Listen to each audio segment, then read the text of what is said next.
So we will look at the beginning of the Jewish people. And I'm going to make the argument to you that Israel and the Jewish identity are constructs of the imperial imagination. Okay? And this is hard to understand, so I'm going to explain it to you slowly. But the idea is that because of its geographic location, Israel has always been historically important. And as a result, different empires have tried to manipulate the identity of Israel to best promote their own agenda or policies. Okay? So I know this is a hard concept to understand, but we'll go for it slowly. And again, we're spending like the rest of the semester on this major thesis of ours. Okay, so now let's move on to Israel. Okay, we now know about the Persian Empire, how they managed their system and why they are so effective. Okay, now let's talk about Israel. So remember that we read the Bible, and the Bible came about because David needed to legitimize his rule. And after the Bronze Age collapsed, David created a Davidic kingdom in the Levant because Egypt, Anatolia, Mesopotamia were preoccupied, right? But because the Levant is so important, this Davidic kingdom doesn't really last that long. It lasts for like 80 to 100 years, okay?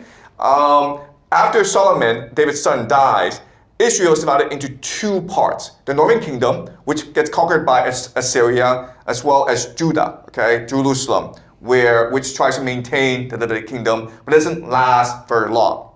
At this time in history, the Israelites are being pulled in different directions, okay? The Anatolians, the Assyrians, the Babylonians, the Egyptians, because they're strategically very important.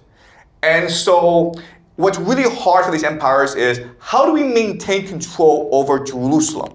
Okay, and they try different techniques. They try burning down their city centers, okay? So the northern kingdom was destroyed. You might have heard of the 10 lost tribes of Israel. They tried taking hostages, okay? But because this region is so volatile, nothing really works. And so the Jerusalem, the Israelites keep on rebelling. Okay? So this is the kingdom of Judah. And what happens is, for the longest time, the Babylonians are trying to deal with the Israelites. Okay, so they take hostages. Okay, they take hostages, like thousands of them, and move them to Babylon, where they become scribes, where they become farmers, where they become merchants. Okay, but again, the region is so strategically important that Jerusalem, the Israelites, they switch loyalties all the time. Eventually, the Babylonians are so pissed off that they decide to burn down their temple. Okay. And so, at this point in history, the Israelites are now gone. Okay, does that make sense? The Israelites are gone now. 587 to 6, we don't know when, but Babylonians destroyed Jerusalem because they cannot, they tried many techniques to try to control Jerusalem. They can't do it. The Israelites are too rebellious. But it's too strategically important, so they decide, you know what, screw this, we'll just destroy the city, okay? So when this happens, okay, this is really important for you to understand, the Israelites are gone, okay? The people are still around, but the identity of the Israelites are now gone. 539, Cyrus the Great conquers Babylon, okay? And he says, I want the Israelites to return to Jerusalem. It's called the Edict of Cyrus, all right? And this is celebrated in the Bible. What is controversial is, why would he do such a thing, okay? Because again, the Israelites are now gone. The Israelites who went to Babylonia, they may still keep their religion a bit, but they no longer have their land. They have changed as a people, okay? So as an Israelite, you pray in the temple, but the temple is now destroyed, so now you pray in the synagogue, okay? So the people have changed a great deal. So the question now is, why would Cyrus the Great go to Babylon and say, you know what, I want you Israelites to return to Jerusalem. I want you to reconstitute the nation of Israel. Why would he do that? Okay, so this is going to be a debate that will never ever end, okay? So the Bible tells us that Cyrus the Great did this because God told him to do that. Really simple. God says, I love my people, the Israelites, send them home. Okay, and Cyrus the Great says, yes, of course, you're the great God, I'll do so, okay? Guys, that's how it happened, okay? All right, so there are different explanations. Maybe the idea is that Cyrus wants to show all the Persian Empire, I'm religiously tolerant. You can practice your religion, you can celebrate your religion. That's what the Persian Empire is, an open, tolerant, generous empire, okay? That's true. What's also true is that Cyrus found himself as a righteous and merciful king who wanted to be generous to everyone, okay? So he saw the Israelites want a home, he says, well, go home, okay?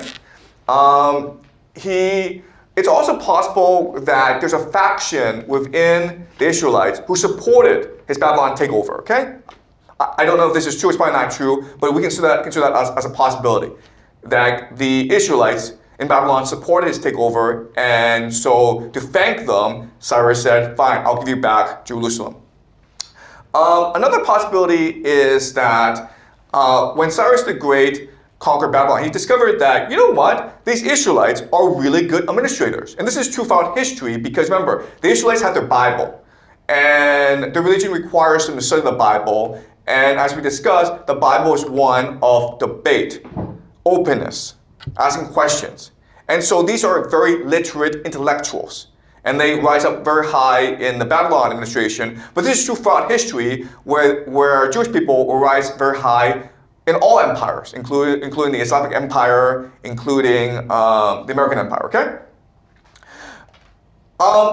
I think the best reason for what happened is divide and rule, okay? So the idea is that you need to control the Levant. Because the Levant gives you access to Egypt, which is historically the wealthiest part of the world, okay? Whoever controls Egypt controls the world. So what you do is you set up a group of people in the Levant that are only loyal to you. Okay, does that make sense? Okay? You set up people in the Levant that only exist because you, the empire, allow them to exist.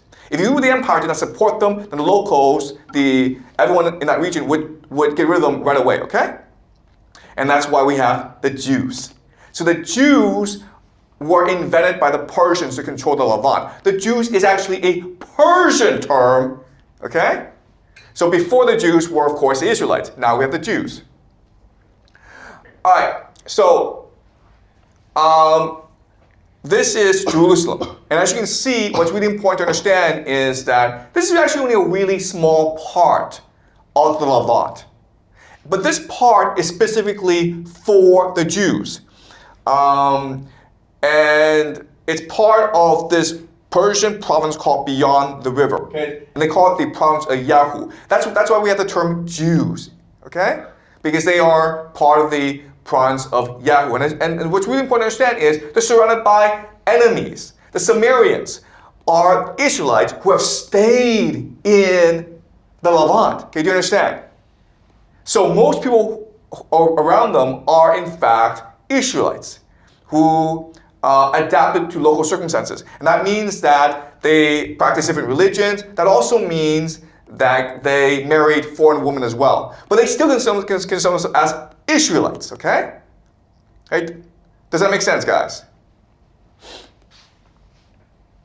So, what happens is that these exiles from Babylon, they come back and they say, no, we're the true Israelites. You guys are the false Israelites. The reason why we're true is we have stayed loyal to our religion. Okay? So what's going to happen over the next few decades is almost a civil war between Israelites who've stayed and Israelites who left but come back. All right? And this is what the Persian Empire wants in order to maintain stability in the Levant. Right? Because you have this small minority of exiles from Babylon who've come back and they're in conflict with everyone else. All right? This is divide and rule. So these are my three predictions. First of all, they're going to rebuild the Temple of Solomon. Okay? They're going to build the third temple by destroying the Al-Aqsa Mosque. They're going to do that sooner or later. Okay? That's the first thing they're going to do. And you know why? Because when we read the Bible, you can see how happy they were. Okay? Because they felt completed. They felt as though God is with us, God has forgiven us, God loves us. Okay, so building the third temple is crucial to the identity of Israel today. Okay, so they're going to do this, and it's going to cause a lot of problems because, again, the Al-Aqsa Mosque is the third holiest site in the Islamic world. And it's going to create a lot of conflict between Israel and the Islamic world. Okay, do they care? Not really. Okay, number two, you can see how when the Jews returned, they were convinced that they were forced out of Jerusalem because they offended God, okay? So, in other words, if Jews want to maintain control over Israel, they need to obey the laws of God, which means that they become a theocracy, okay? Now I'm not sure if you've been to Israel. I've been to Israel. And if you go to a place like Tel Aviv, it's a very open, liberal, cosmopolitan, forward-looking place. Okay, I think that Tel Aviv has one of the world's highest concentrations of gays in the world. Okay, guess what? That's gone. Okay, as Israel develops over time, it's become more and more of a theocracy, where the Bible is the law. Okay, and the third thing is that we can expect that as the Pax Judaica expands, more and more Jews will return to Israel. Look, the reality is this. If you look at the Middle East, Israel is the greatest power in the Middle East. There's no force in the Middle East that can prevent Israel from expanding, including the Pax Judaica, which is their ambition, okay? So this is just an introduction. But the thing I want you guys to remember is that, first of all, the Jewish identity, it is fluid, it's flexible, it's open. It was created by empire for the purpose of maintaining empire. Okay? And we're going to see this throughout history as well. All right? So, was this clear to you guys? Are there any questions about today? Okay, yeah? So how does the Persian state control, like Persian control of Jerusalem, transfer to modern day society? Like, how does it still work? Because I think we're seeing like a trend that Israel's going kind of more back to like depending on the Bible and everything. So how does it like transfer to modern day society and all the conflicts that's happening? Okay, so Persia wanted to divide and conquer the Levant, okay? They're afraid that if the Levant becomes too stable, the Levant might settle with Egypt or another power, and they lose control of the Levant, which directly impacts their capacity to trade and control the world, okay? So the way you control the Levant is you create this entity that is conflict with everyone else. And now what happens is that both this entity, Jerusalem, and its enemies rely on you, Persia, to manage the conflict. Okay?